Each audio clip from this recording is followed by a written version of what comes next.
بسم اللہ الرحمن الرحیم۔ شروع اللہ کے نام سے جو بڑا مہربان نہایت رحم والا ہے۔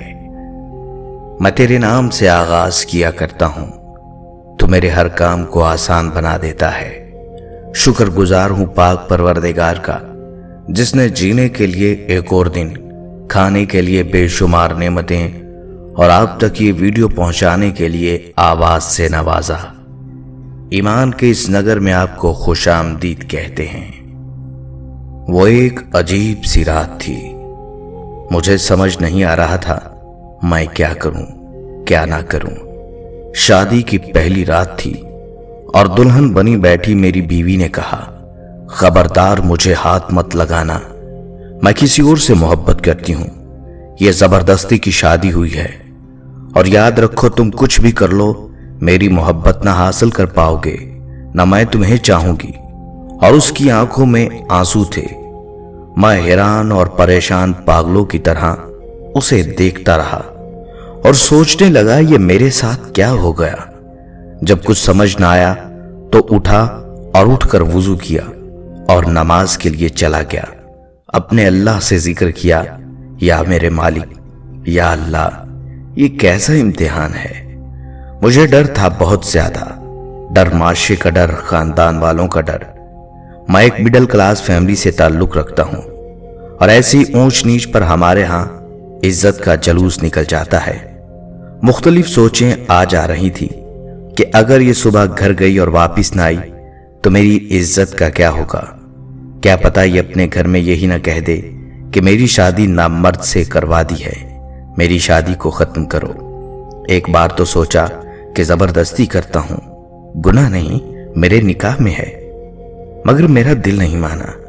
میں نے اس سے بات کرنا چاہی، مگر مجھے گوارا نہ ہوا کہ میں اس عورت کی منت کروں جس نے مجھے یوں ٹھکرایا ہے۔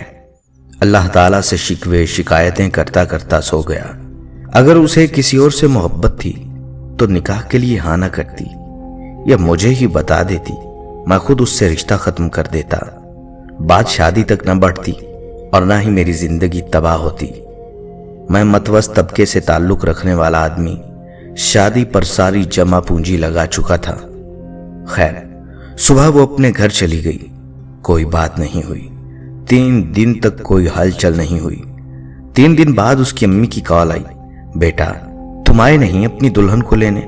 میں تو لینے چلا گیا، میں نے وہاں بھی کوئی بات نہیں کی۔ ہم واپس گھر آ گئے۔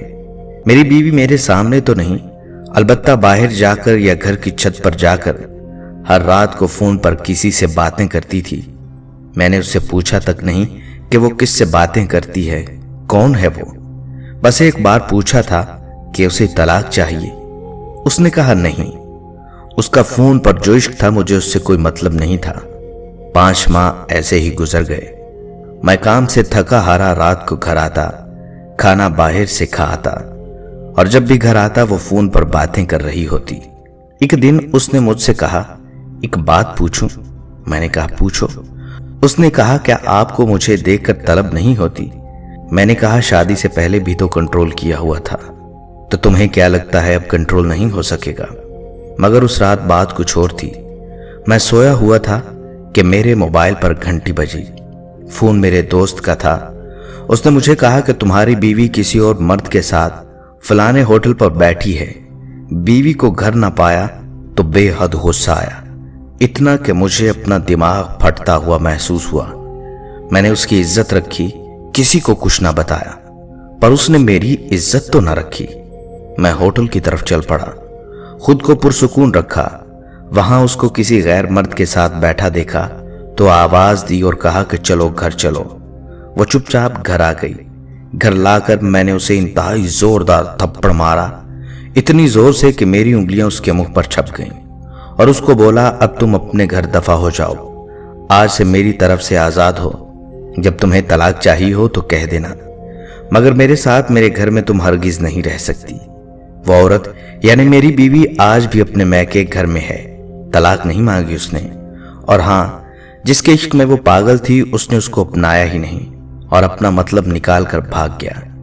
ایک دن روتے ہوئے اس کی کال آئی تھی کہ مجھے اپنے نام سے محروم نہ کرنا، بس